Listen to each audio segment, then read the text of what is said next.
Welcome to Flesh and Pod, a Flesh and Blood podcast, breaking down weekly news and notes from the tournament scene, community drama, game strategy, and more. And now, here are your hosts, Darick and Logan.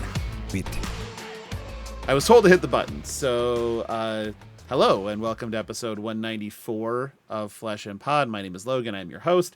With me is the person who decided to make their name for the recording ban all ally class heroes, Darick Oswald. God, that's exhausting. But yeah, we're going to talk about it because we need to again.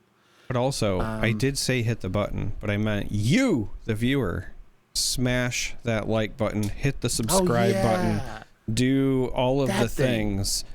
And it's so cool when you do that. It makes me giddy. Yeah, I don't think I've ever actually done that before, ever. You prick! God damn it! That's why I, like, quite literally... No, I mean, of course I've subscribed to our own stuff. I just mean, like, the self-promotion thing. Like, as you can tell, right. Very I got bad through at the that. parts I know from, like, watching other people, but very clearly had no idea what I was doing. I was like, I don't know, do the thing.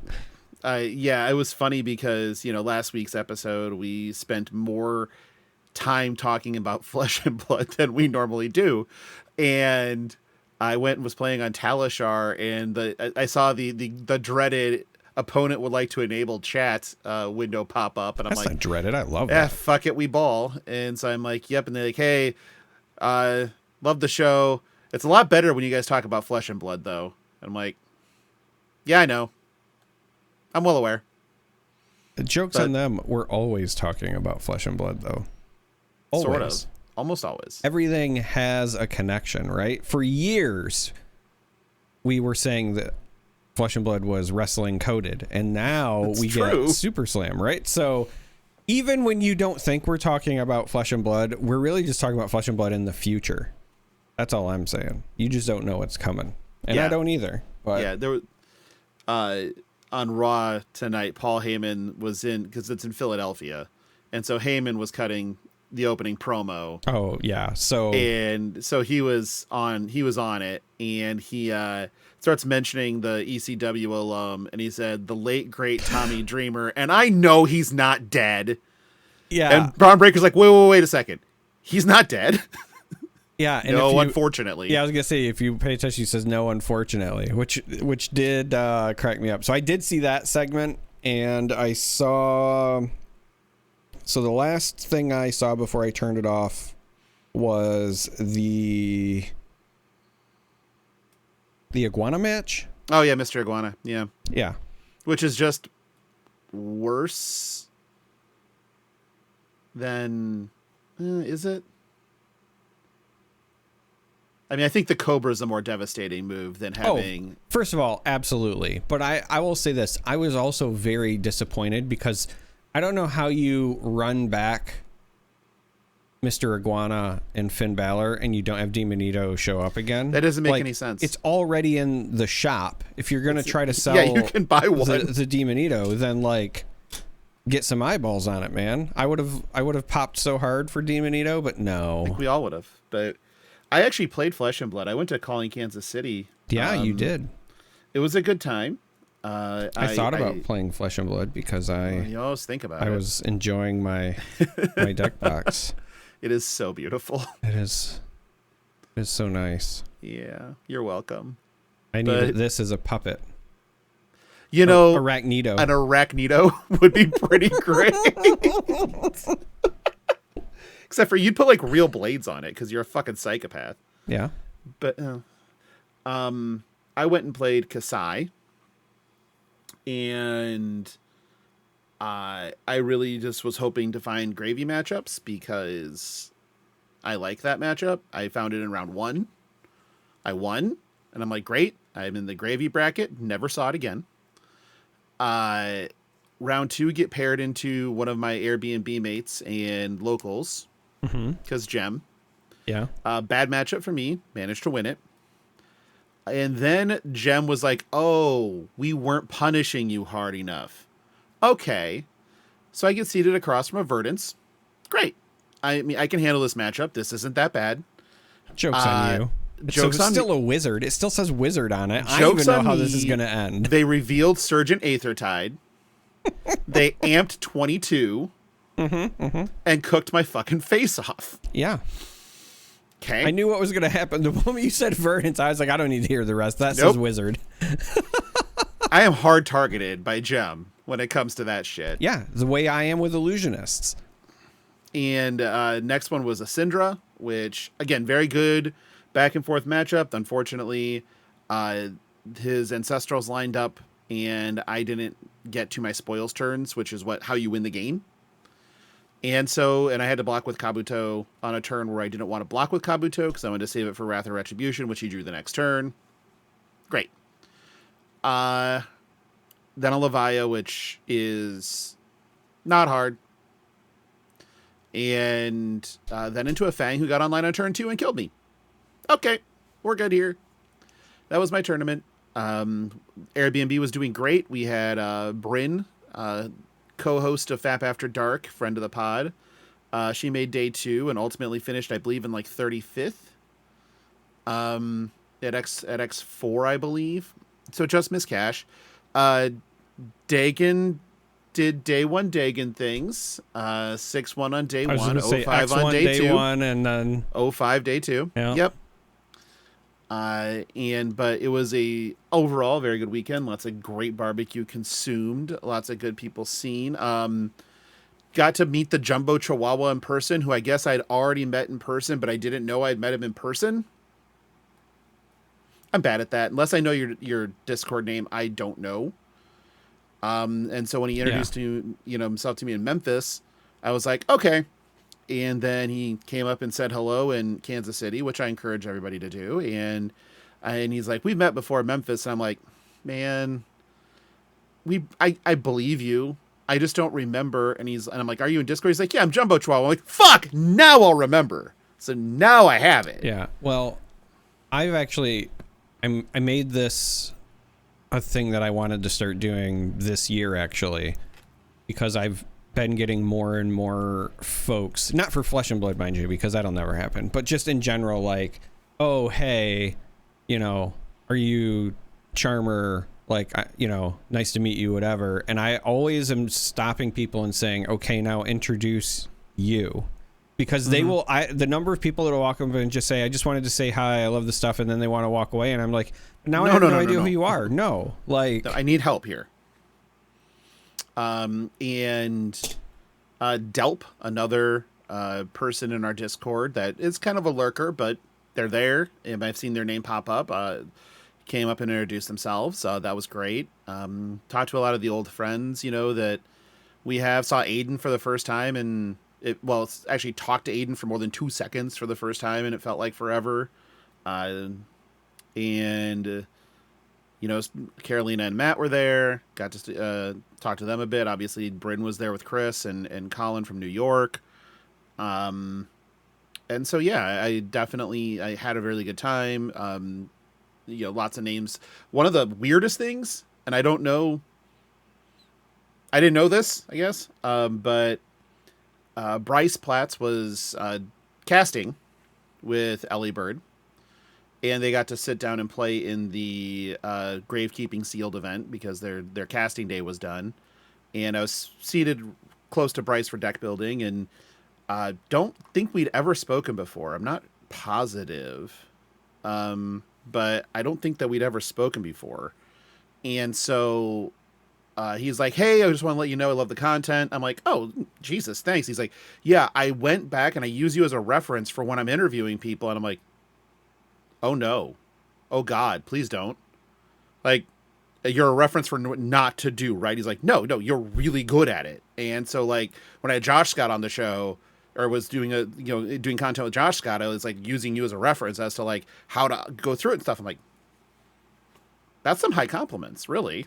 I mean, thanks. I was gonna say that's much better than what my brain went to when I heard using you as a reference, and I'm like, no. Like, I was imagining somebody was applying like for a job, and then they were like, hey, we're gonna put Logan Peterson because I know their name. Don't do that. And then I just imagine some HR person actually taking the time to reach out, and the email goes to the trash can next to Jordan Kennedy's desk, right? Like that's immediately where it goes, is the complaints department. But I mean, it's the right person, right? Man, that would be so funny. I used you as a reference. I used you as a reference, and it's like, oh God, please don't. Man, I'm gonna start applying to just random jobs and using you as a reference anyway, just because I want people to call you. People to call me? Yeah. I did have a friend that was applying for a job with the government as a data analyst, and he's like, because he was working for me at not Wells Fargo, at Office Depot at the time, and he was like, hey, can I use you as a reference? I mean, he's a good friend. I'm like, yeah, absolutely. And I had a day. And so I get the call from the government recruiter, because I wasn't expecting a call. Like, you put references, people don't call them. Right. And he put me as a security reference. Right. And so I went, oh, okay. And they're like, on a scale of 1 to 10, how reliable is he? I'm like, absolutely a 10. Like, no questions there, as a person and everything else. He's very, fastidious when it comes to, being secure and being, on time and everything else. Like, is there anything else you'd like to add? I'm like, yeah, he is a giant asshole, though. Like, you should know that. He is a giant asshole. And there's like, okay. I'm like, oh, yeah, like, the problem with him is he will basically act like he knows everything. And the worst part is he's usually right. So you have to deal with that. But he'll be really good at what you're asking. But just be aware that he's going to be an asshole. And he gets the job. And apparently, like, when they went in and, like, did the job offer, they're like, hey, by the way, one of your references, when we asked if there's anything else they just said that you were an a-hole. And he's like, oh, that was Logan, I'm sure. And they're just like, actually, yeah. And he's like, yeah. Yep, that makes sense. Yeah, that tracks. Okay. He knew what he was in for. So a couple of things about calling Kansas City, little props and slops action here. The venue was small. It felt small. I don't know if that is a prop or a slop. I'm not sure, but it felt, it didn't feel like a big event, like a calling. It didn't feel like, pow, here's this giant thing. Yeah. I mean, it wasn't like this reviled thing or anything. It was just like small. And when you have that, it kind of just doesn't have the luster to it. They also capped the battle harden at 128. Now, I imagine that they capped the battle harden at 128 for time reasons, for venue time reasons. And that makes sense. Okay, you can't go past this time. Sure. Right. But there's nothing to say that you can't run a second battle harden alongside it and run 2 at a time, because the wait list for the battle harden was over 100 players deep. I had wondered if that was the case, solely because when I was paying attention to, as much as I could from the weekend, obviously I wasn't there, but when I was seeing things being posted, I felt like the hero representation was wildly different between the two events. And so I had wondered if it was something was just not transitioning, right? Because it's not uncommon if there's a calling and a battle hardened. Nothing is 100% the same, right? But you see very similar matchup spread numbers as far as like heroes represented and whatever. And it really felt like the battle hardened was not like in the same realm. Right. And it's also like that kind of shows in the top 8 as well. Not to say that like top 8s can't turn around and be different, because we all know there's a lot games are games, but it's a lot of difference. Like, it is an eye-opening difference. Yeah, so we'll get to it here in a second, but that was basically the battle hardened signups were full before round 5 of the calling ended. So a lot of people who were bounced out of the calling round 6, round 7, they're like, well, guess I'm playing the battle hardened tomorrow. Couldn't. And I don't even know that they filled any names in off the wait list. I think that they seated everybody. So, yeah. My thought is that this is probably one of those signs for LSS to kind of take with them that, hey, people want to play Flesh and Blood. Just going to throw that out there. They would really enjoy it. And so running like in these cases where you have to cap battle hardens for time's sake, just run 2 of them. That makes the most sense to me. It's equitable. Maybe you're stretching your judge resources a little bit thin. In which case I could see that. Maybe staff an extra couple of judges if you need to. It's never a bad thing to have more judges. That's for sure. It would be kind of cool though. Just if I was, with the crew, right? It would be also kind of neat to queue for the same style of event, but not have the worry of friendly fire. Because we all know that gem can gem sometimes, right? Oh, I've been there. I know. This weekend. Me too. It was great. I'm just thinking out loud though, right? Like that would be kind of neat if, for a battle hardened or a ProQuest Plus or whatever, if there was 2 running concurrent, you could kind of split them off and be like, all right, I don't have to worry. Or like say, hey, I'll play, in this one, which one are you going to play? And then when you say the other one, then I register for the same one just so that I can spike you. That would happen. Yeah. You would try that. Like that does track. Yeah. I would pop out of stealth, some might say. Yeah, that's true. Jesus. But I think that's something to take away though from this is that the room was full of people that wanted to play Flesh and Blood. And they were upset that they didn't get to play more Flesh and Blood and in the way they wanted, like sure there were side events they still could have registered for and stuff like that, but that's not the stakes they're looking for. They're not trying to get, prize tick tendies to get something off the prize wall.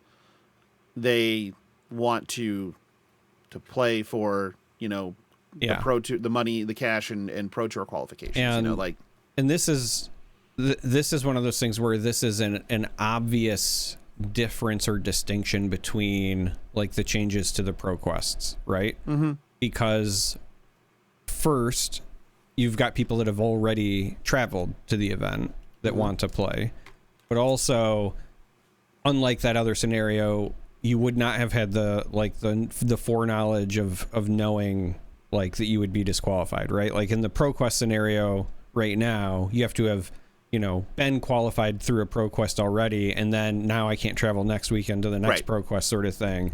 In this, unless you like won or whatever in the calling, in which case, okay, I think like you can, maybe deal with not trying to go back to back or whatever. But for the most part, like these are people that showed up and want to play and would have a reasonable expectation to do so. Right. And honestly, from my perspective, I was out of the venue by 10:30 in the morning on Sunday because, okay, I can't play in a battle hardened. There's no temptation there.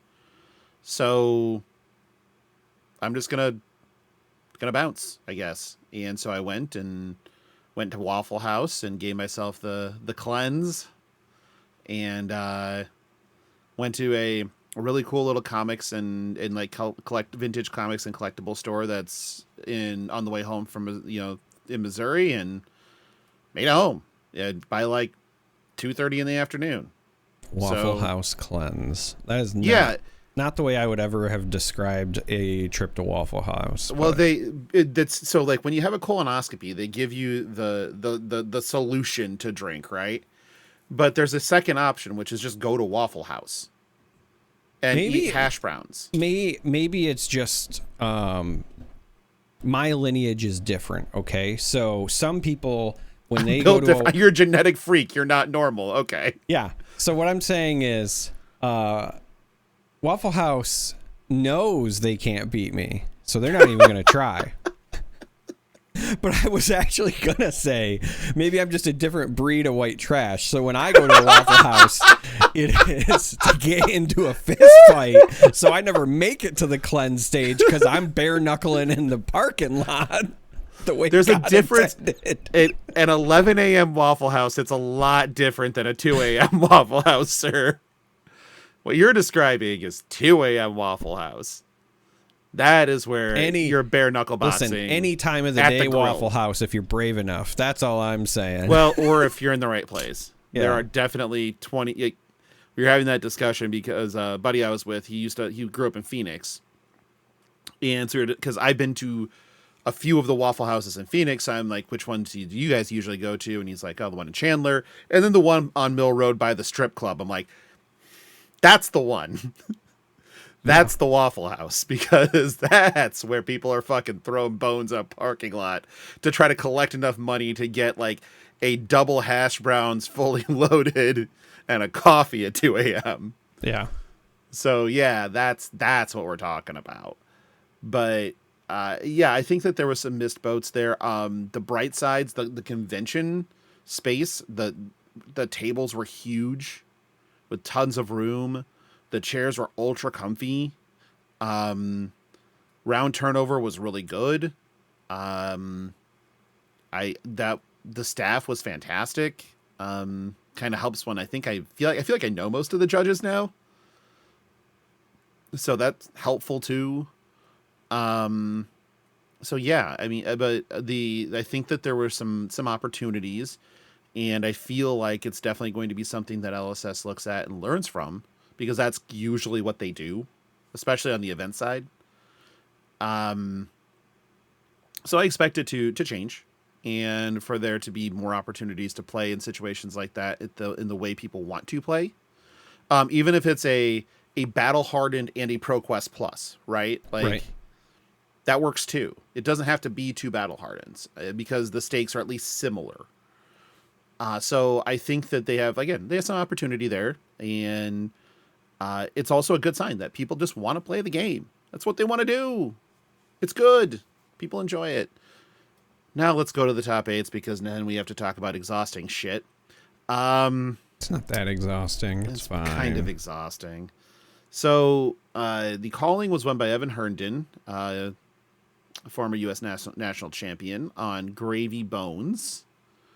The top 8 was 3 Gravy Bones, 2 Ocilio, a Dash, a Prism, and a Fang.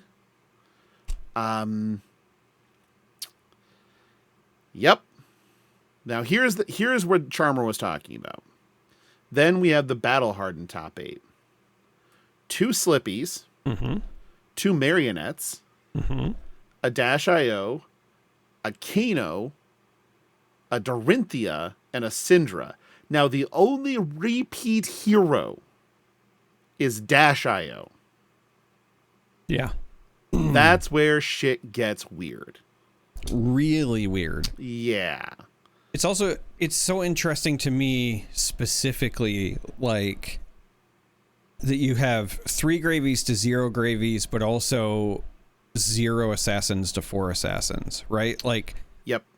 That dichotomy just, I think, I would wager anyway, says a lot about what the pairings were like through the day, because to have that big of a differential is wild.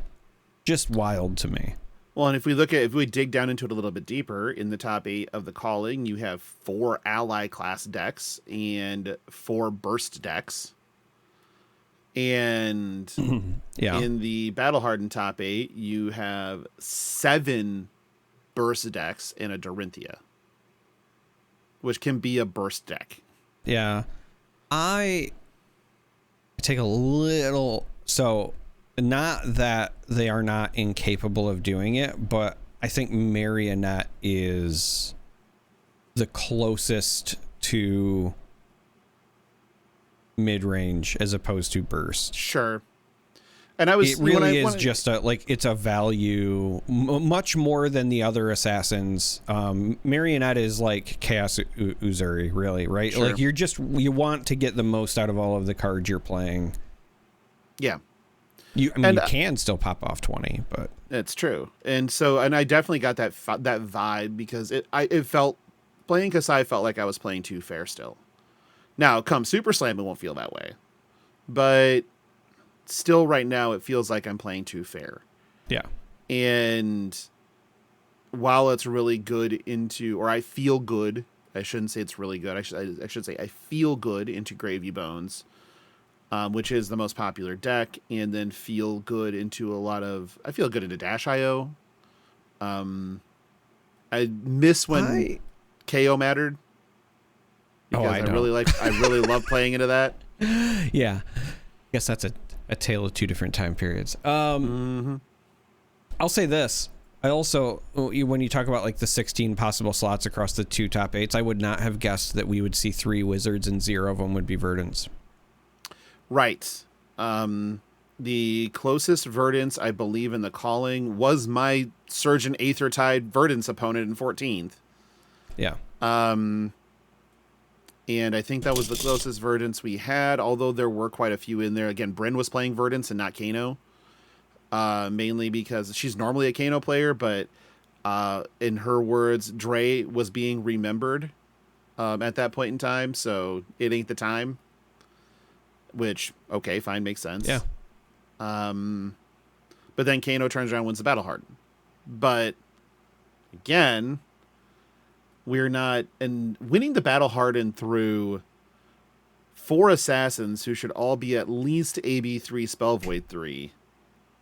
At a minimum. That's some work. That's pretty good. I don't know. Like, so we're going to revisit the Gravy Bones problem, if there is a problem, again. Now, we had a bit of a conversation with the group in our Airbnb, and like the everybody kind of agreed. It isn't that it's too good. It's that it's very polarizing. Yeah. And it punishes small mistakes better than most decks in the format because of the way that it does it over the course of a long game. And I would say that. I would also add on one third thing, because I've also been thinking about this a lot. One, ally classes have just historically been very polarizing. So that's not really a difference.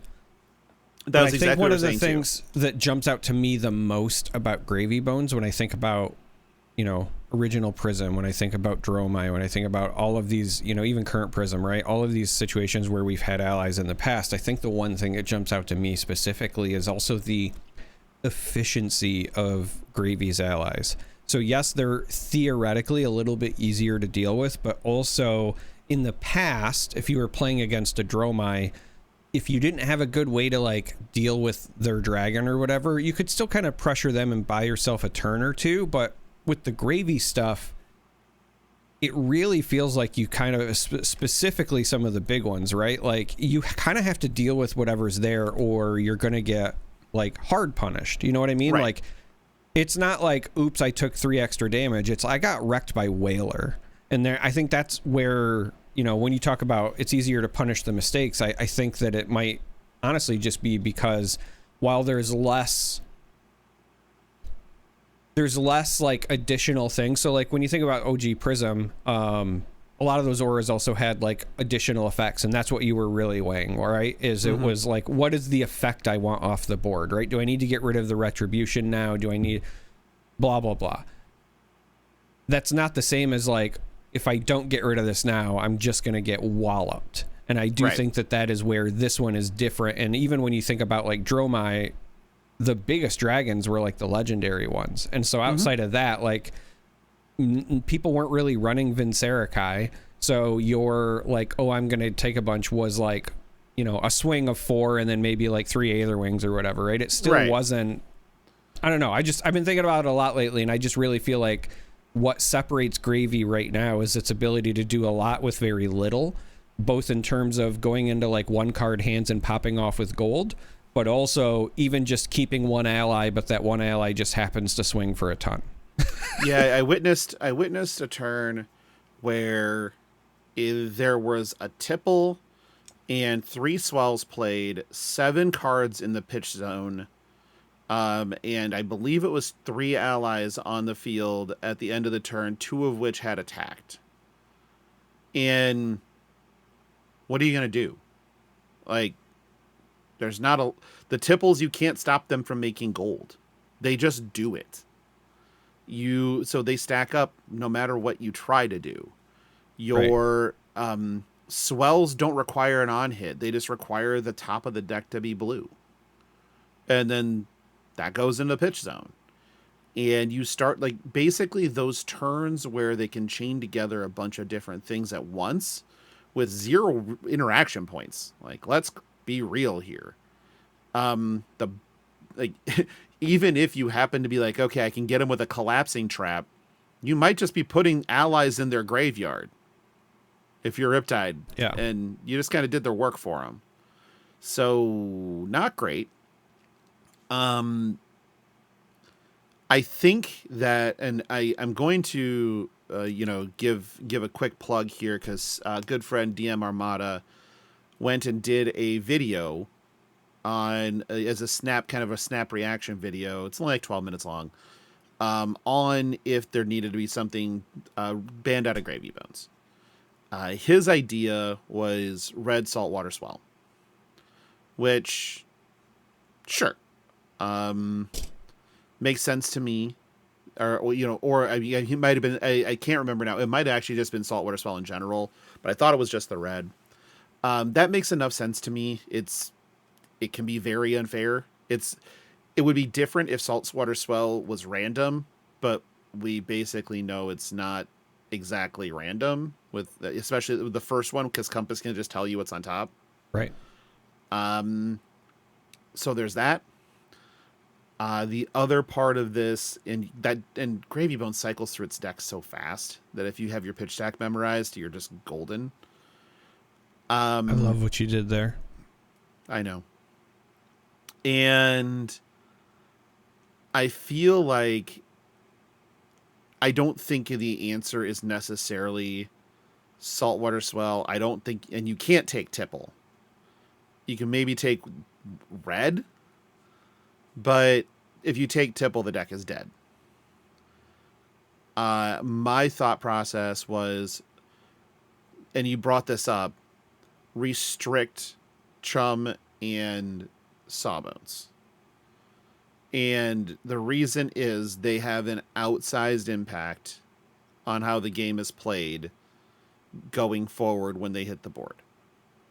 Much like Tumultai or Dracona Optimi, which were legendaries. Yeah. So they were restricted. That would be my thought. Maybe do that along with Red Swell, but taking the redundancy of, because Chum is just obnoxious. Chum, I know that obviously big numbers go burr, so everyone talks about Whaler, and I was using that example, but I really feel like Chum is like the worst one to deal with because it's just good on all fronts. Right.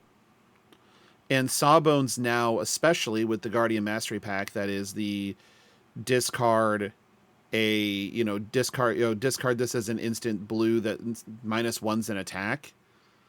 Sawbones can protect itself from a 3 attack. So you attack Sawbones for 3, and they just minus it. Sawbones. Okay.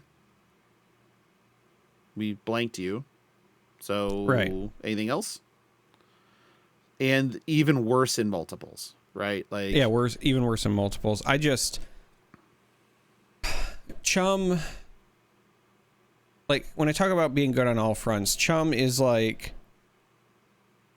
similar to Arclight Sentinel. I know it's not 1-to-1 the same, but similar. But it also has the potential to eat more than one attack, depending on like the class you're playing against, right? So whereas Arclight, like, you knew it was kind of coming or whatever, so you could throw something into it and then, save your stuff for later or whatever. With Chum, like, you do that against like a Syndra, and that might eat 2 or 3 attacks depending on what their hand looks like. Like, that's a brutal turn. But then also, even if they're not using it for that, but you just want to clear it up because it swings for 4 with no resource requirement, right? Like the fact that once it's on the board, your opponent can literally 4-card block and still send 4 every turn if they want is problematic. Well, now I still have to figure out a way to deal 6 damage to this thing. So that, I don't know. Like I said, I think Chum is just like good on all fronts, and it makes sense, right? It's meant to be literally the first mate, first mate, but it also, I don't know. I feel like a lot of those named ones, when they were being spoiled, I was really surprised they weren't legendary because they were named. Right. And it's really not, I'm not convinced that anything needs to be done, for what it's worth. Much like Dromai, much like Prism, much like New, or sorry, not New, Enigma. They're all targetable. And so is Gravy Bones. But Gravy Bones is, of those listed, the one that punishes micro mistakes on turn 2 the hardest. So you could make a micro mistake on turn 2 or turn 3 and lose the game and not know it. It could be 47 minutes later, and it's like you're thinking back, like, what did I do? And you arrive at that small thing that accounted for 12 damage or some shit. You could do, I think this is the other problem. And so, like, if I was going to point something in favor of, potentially addressing Gravy, you could do something potentially outstanding early on, right? Like, you could blow up a compass on like turn 2, and you still would not be guaranteed to be in a position to win. Well, there are other reasons for that. Look, I'm just saying, historically. You are just saying, historically speaking, this has been witnessed. This is on wax. However, I guess it's possible. Yeah. Anything else you want to talk about on the Gravy Bones front before we move on to weird shit? No, I don't necessarily think so, because mostly I don't want to beat the horse to death too much. I mean, there's a lot of online discourse about it, and obviously there's a lot of folks that are very vocal, and I do not want to discount their opinions. I guess I will also preface this by saying maybe I'm just desensitized. To me, it doesn't feel that bad, but I'm also just used to losing to ally classes. That's not a maybe. You're clearly desensitized. Well, sure. But like, I spent so many games playing, Guardians into Prism for so long that I'm just like, okay, well, it's an ally class. Like, sometimes you just have those bad matchups. And I keep having to remind myself that, the game has definitely grown, and there's a lot of people that did not have to suffer through that. It's true. And so I don't know. I got the noose around my neck, and I'm just looking at folks saying first time, right? Like the meme. It's Yep, pretty much. And we have been down this road before. And it's been much worse than it is right now. Yeah. Again, looking at you, Starvo.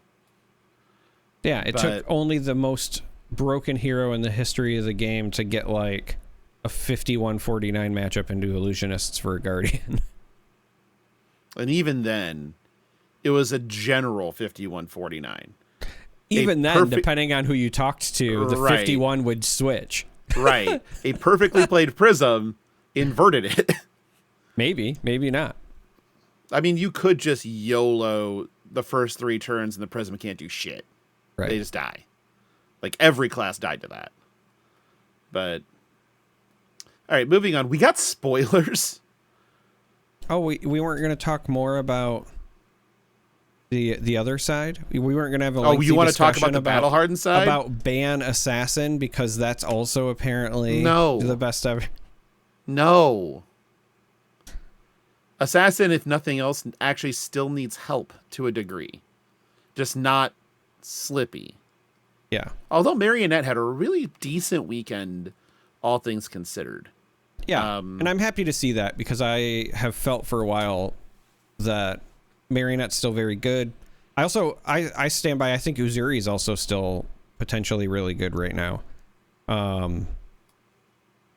For the same maybe. reasons that I think that Marionette is good. And I also just wanted to say that I think right now, like, if you can just get your gravy match up to even like 50-50, but like you get good on Uzuri, you can absolutely just pub stomp some slip through the cracks. Like Uzuri, when the first stealth thing that you're throwing also has go again, so they don't know whether to commit or let that one through before you do the swapsies, is a nightmare. And so I'm just really shocked that slip through the cracks keeps rising in representation, and then the number of Uzuris is so small. Like there is no bigger Huntsman apologist than myself, and I still think it's a crime that there were more Huntsmen in an event than there were Uzuri in a meta where Slip Through the Cracks is the second most popular deck. Like, that should not happen, fellow Assassin players. Well, we're not going to talk about the dominance of Assassin when Assassin has dominated nothing. Okay, well. I'm just going to put that out there. So spoilers, we got technically 5 cards, but in reality 2. So Olympia got a set of armor. Yeah. Go ahead. I'm going to stop you right there. Olympia got a brand new armory deck. You just have to get it in Super Slam. Super Slam, yeah. That's when I saw it. I was like, this is just the Olympia armory deck. So Olympia gets a full suite of Temper 2 armor that counts as golds. But the fucked part of all of this is, instead of talking about how, oh, good, Olympia got some help, everybody's talking about, damn, Shiana just got paid. Because they're all Olympia specializations. Yep. So now Shiana gets to say, all right, starting with 4 gold on board and a Talishar, cast Homes, make 5 might tokens, or make a gold and 5 mites. Next turn, Talishar for X, 5 plus Talishar's value, and then Kasai spec it for on-hit ally, and go again, and just keep attacking. Why the fuck not? This set's going to be renamed Shiana Slam. Probably it's going to have to be, because holy fuck. They might just ban Shiana and Blitz. They just might say, yeah, we're pulling the plug. Fuck that. But yeah, so it's a full set of armor. It's Temper 2, so it is block 12. So great. And they all count as gold, so if there's anything that interacts with gold or number of gold that you have, this does that. It is legendary, though, so you can't throw can't another... run the loop, yeah. Yeah, you can't throw another set in your inventory for Olympia's, Visit the Golden Anvil or whatever it's called. Yeah, the block, 8 into block 8 into block 12 is not... It's not a thing. Right. If it was, that'd be incredible. But still, these are still Olympia's best cards. So there's that. Yeah. Bright side, maybe. I don't know. But now he needs a legendary Olympia spec one-handed sword that counts as a gold. Because Shiana just needs more. I guess. I mean, if you want to help Shiana out, sure. I don't know. I'm kind of tempted, just because it's Olympia and nobody respects him or whatever anyway. I'm kind of tempted to just play Guardian Olympia, a.k.a. Decimator Olympia. Decimator Olympia. Okay. All right. Why? Just why do you hate people? Why do you hate freedom? Because I'm American. Yeah. All right. But yes, these are all Majestics in the expansion slot of Super Slam, though. So, yeah, it's not exactly the easiest armor suite to get out of cracking boxes. Yeah, but you could just open. So I heard there's a new set coming out. It's called Olympia Mastery Pack, and there are some Chase Majestics in it. Just all of the packs are nothing but. Sorry, it's just so funny to me that you got 4. Like I can't complain too much, obviously, because like the Widow set came out for Assassins or whatever. But like at least that was for like a more niche thing, right? Like those are sideboard, you know what I mean? Like they're not I get it. These are the 4 best equipment for sure for 2 heroes. Yeah. That's and I don't know. Like I just found it funny that they throw this out there and then 1, they're Majestics in a set in an expansion slot, and 2, they're a better card in a different hero. Great. The second spoiler, and I just can't, is Light Up the Leaves. It's Burn Bear for Verdance that can be pitched and then has an ancillary effect of being able to discard it to prevent arcane damage. Yeah. Why? It's a good question. Because Verdance needs the help? Like, what? This isn't... Yeah, I don't know. It's not okay, man. Oh, playing on Talishar today, I also, for the first time, and I never thought about it, learned that Starvo can play Everbloom Life. Oh, yeah. That bothered me. That really bugged me. Yeah, it should bother you. Yeah. But that's because Starvo is the elemental Shiana. Starvo is what happens when you don't think about card pool size. And yeah. Oops. The deck was almost all Draft Chaff. Almost entirely Tales of Aria Draft Chaff. Which is funny because Gravy Bones is almost entirely High Seas Draft Chaff. Yeah. So, I guess there's a little correlation there. But what I mean, like correlation. Yeah, I see what you did there. Yeah, I'm not proud of myself. I see what you did there. God, fuck off. You're just the worst. Missed you. Yeah, I'm sure you did.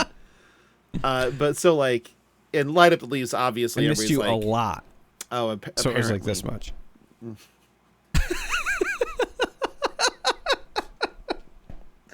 God.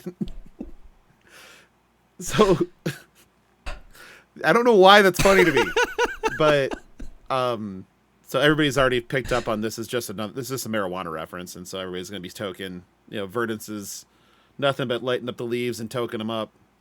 I just don't understand why it was necessary, because like part of the strategy of fighting Verdance in some cases is to fade the burn bears, make them block with them, try to get them all out of the deck because it's the largest source of arcane damage. So it's an easy, like, it's 9 damage from a Storm Strider's into Burn Bear into Waning Moon, turn that kills you from out of nowhere. And if there's amp behind it, makes it bigger. So, like, you could fade the Burn Bears, right? Like, they just make them have to block with them, and then you don't have to worry about them as much. They're just not there anymore. And now you have to worry about 6 of them. Why? Just no. And in any case, if it's like, oh, we can only play, we can only really afford to play 3 cards like this, because of the pitch, whatever. They're just going to play this. Like, it makes Burn Bear irrelevant in the deck. It just gets replaced by this. It's also just wild to me that it's not like even the next 6 damage. It's just up to 6 damage from a single source. Right. So in the Verdance mirrors as well, being able to just say like, hey, like your hero, you just shut off a lot of the like ancillary pings for an entire turn, basically. Yeah. and I don't know. It just doesn't track unless we're getting another Earth Wizard or something. It just doesn't make sense to me. I mean, it makes sense to me.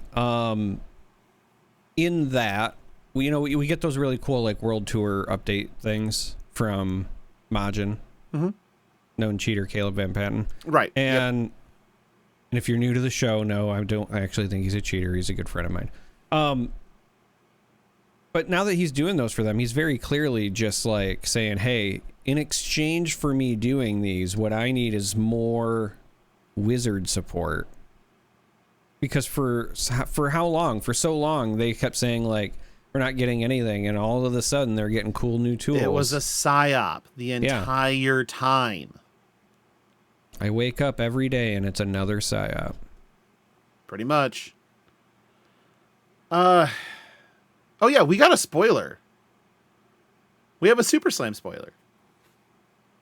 Oh, I just thought you meant the one on the back of my Honda Civic.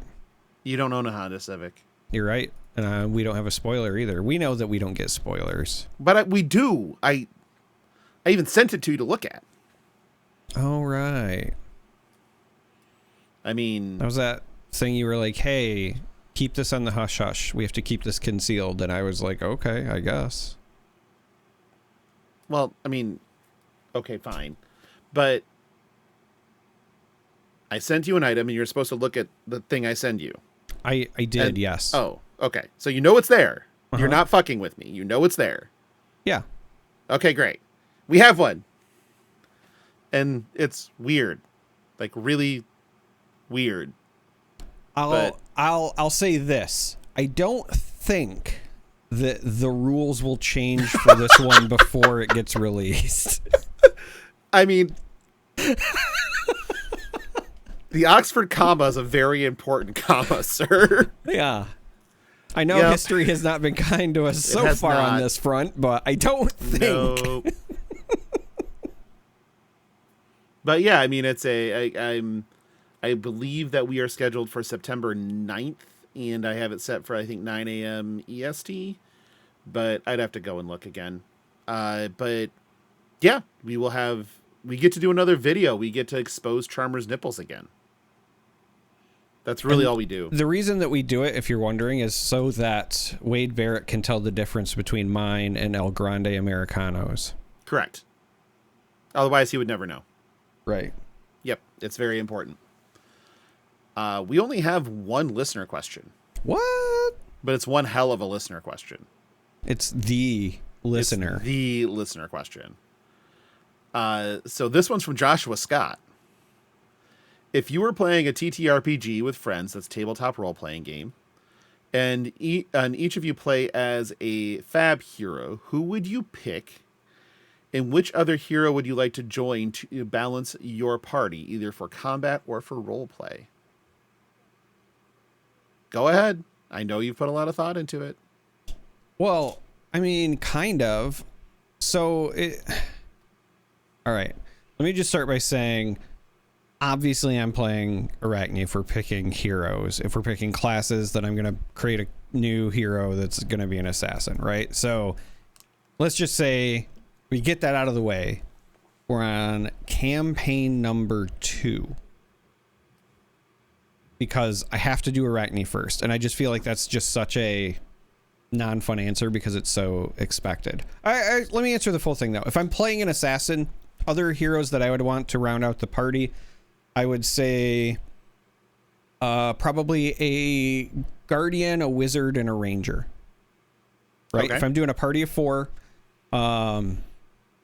give us a good frontliner with some defensive stuff. Give me a ranged burst. And then when I say ranger, in my mind, I was actually thinking like Riptide specifically, something that's more like the trap-oriented style of play, just because I don't think you'd want to like double up on just 2 ranged DPS classes if you already have the wizard.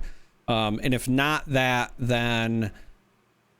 See, this is why I really wish that we had like paladins or clerics or something in the game, because like I don't want to say illusionist, but you know what? I'll say a light warrior. I'll say give me like a Bolton. That's a paladin, basically. You want a right? fucking mall cop.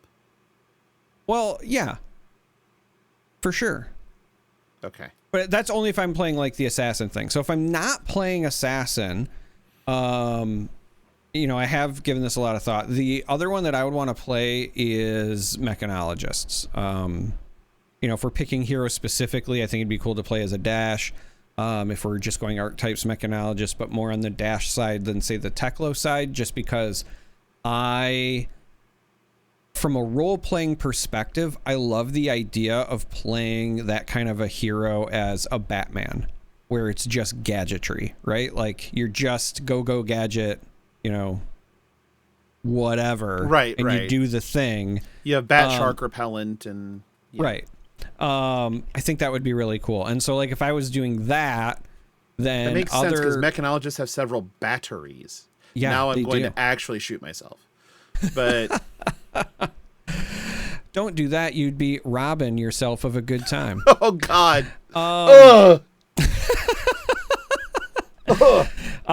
So like if I was doing that, what other like heroes or classes would I want to round out that party? Like if I am going to be playing it like a Batman, then I want like it to be the like edgy cool boy party. So let's go with like a Fang. So like some other kind of warrior, but not so Fang or Kasai. Not one of the like prize fighter warriors per se. The only reason I jumped to Fang is because again he's got like that sense of justice. He's trying to hunt down the assassin. Yeah. That'd be like a Batman tie-in ish. I would say like a Viserai or a Chain. Give me some sort of rune blade. I think that would fit really well. And then also a ninja, probably like a Zen. Give me like a mystic ninja, right? Just make a group of fake bat people to go stalk Gotham for Nair dwellers. Yeah, if I'm doing this, I'm pretty sure that I'm playing as Kasai. Like, honorable mention. Oh, for fuck's sake. For the third campaign, I play as Victor's horse. You mean Victor? Yes. Okay. I said what I said. You said what you said. If I'm playing, because it does specify as a fab hero, I would play as Kasai. And for balance sakes, I think I can't pick one here. I think when you're balancing your party, you have to like pick the entire party. Going Baldur's Gate rules, so party of 4. I'm pretty like I know for sure I'm taking Verdance because I want healing, which Verdance does pretty well, and can definitely do some damage too. I mean, obviously we already know that. And if you come against any plant bosses, can probably just decompose them. I want like a frontline beat stick. So I'm just taking Rhinar. Sure. Just here's meat. Like I want big meaty men slapping meat with Rhinar. You want meat mittens, like what LA Knight said on his segment, his promo. I definitely it doesn't make any sense. And then the last thing I want, and this is hard. I'm pretty sure I want Lexi. Okay. I want the range damage, but I also want the ability to like do the slowing and the crowd control with like the frostbites and stuff like that. To kind of bring, so it also gives me an earth and an ice and a lightning elemental in there as well, so that I have all that covered for any sort of, you know, contingency plans. Honorable mentions for me is I would take Yorick. Like, give me Bard. Yeah.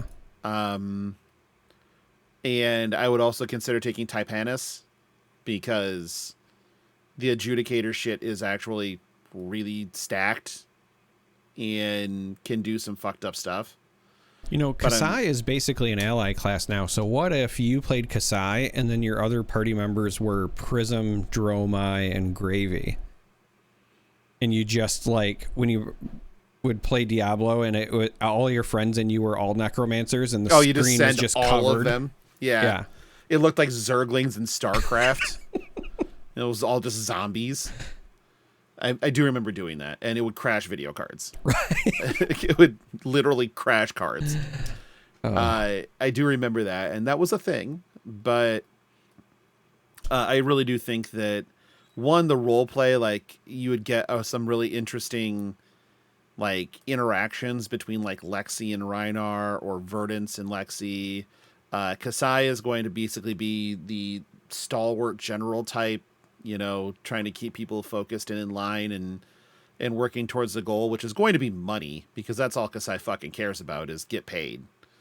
So, and vengeance. Loves vengeance too. Vengeance is a big theme. But I think that's how I have to go, is I have to take, a big meaty brute. So I'm going to take Reinar. Levia's a thought, but Levia tends to, bleed a lot, and that's not as much fun. Also can just turn into a giant aberration and probably just eat the party. Don't want that either. Yeah. Whereas Reinar, as long as he's focused, will be and isn't trying to eat the party, would just be a great frontline, blasting through, making the weaker thans run type of thing. I like this idea of just hunting down money. So like, what if your party were Kasai, Arachne, Genus, and then Shiana, and it's just all about getting paid. Getting paid? Well, if you're just going about getting paid, you would take... So I know that obviously we could have, the Victors, the Olympias, whatever. Too but greedy. I was trying to also make sure that I had 4 different classes represented when I went with, as you called it, Baldur's Gate rules. We could expand it if we wanted to go by 90s sitcom rules, and we could have a party of 5.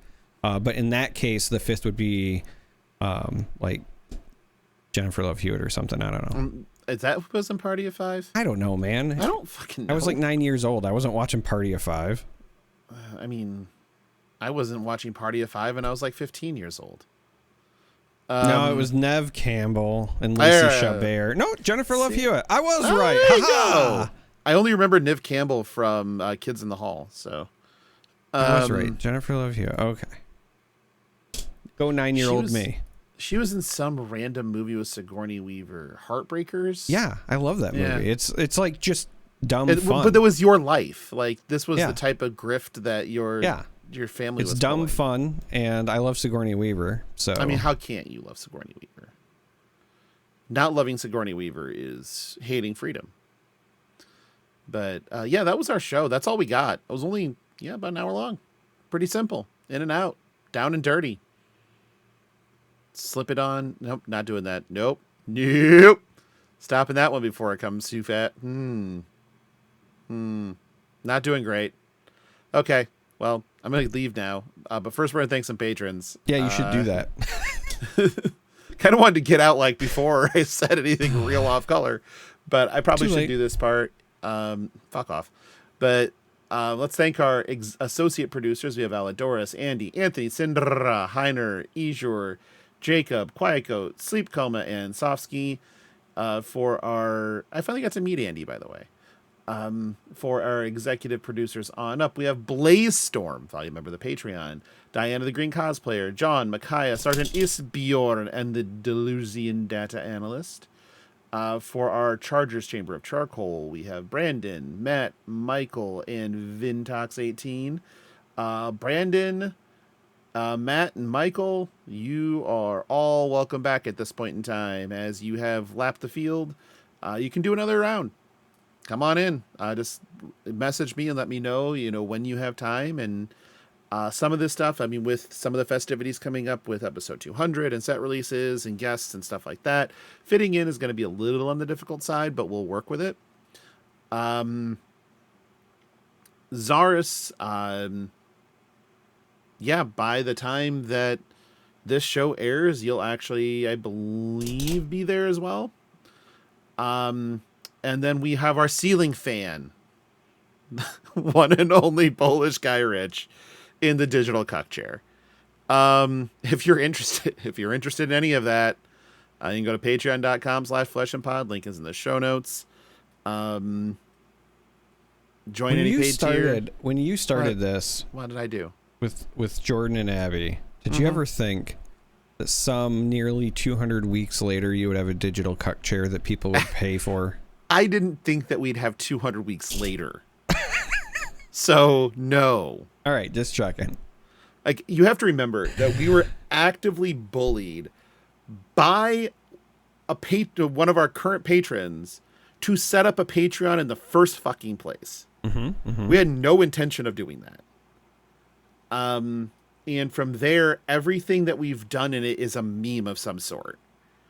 Because why not? Because why not? Well, I should say not everything. The top tier was always a meme. So Possum Supporter for the longest time was the top tier because Abby's obsession with possums. Everything else was very non-memey because Jordan's a super serious guy. And he's not. But ever since I mean, yeah, kind of. But ever since I, became the de facto owner, I don't even know how to put it. Like, the face, that ain't it either. The CEO? person behind that's right. The CEO of the show, I guess. The cuck executive officer. The cuck executive. Because you're in charge of the chair. The cuck engagement officer, sir. Okay. Everything that I've added is 1,000% a meme. Absolutely everything. And yet, people subscribe to the memes. So I don't know what I'm gonna do. Make more memes, keep making I guess. Memes? Yeah, sure. The people have spoken, man. They have. You got to give the people what they want. And if they want memes, by God, we're gonna give them memes. That's only fair. It's only fair. Yeah. But if you need to contact the show to bitch about anything I just said, you can go ahead and send us an email at fleshandpod@gmail.com. Do recall that any complaints will be handled by Flesh and Pod Legal, which is a subsidiary of Black Hole Legal, which is still the trash can next to Jordan Kennedy's desk. Just need to dust off an oldie but a goodie there. Yeah. If you need to find us on social media, just Blue Sky, search Flesh and Pod, very easy to find. But the best thing to do, join our Discord. Free. Anybody can join. Come hang out. Come call me a dingus. Come call Charmer a dingus. One of the other shows that I'm on, I gave a bit of a hot take. Shocker, I know. And somebody in the comments said that one guy specifically, aka me, is a dingus. Oh man, a dingus. How are you ever going to recover from such allegations? I still laugh about it when I think about it, yeah. Fuck, man. I've called my mother worse. All right. Dingus it is. Dingus. I guess you just dingused up over there. Yep. Charmer, where can they find you? I'm so thrown off by the dingus comment. In the dingus cord is the best place to find me. Cord.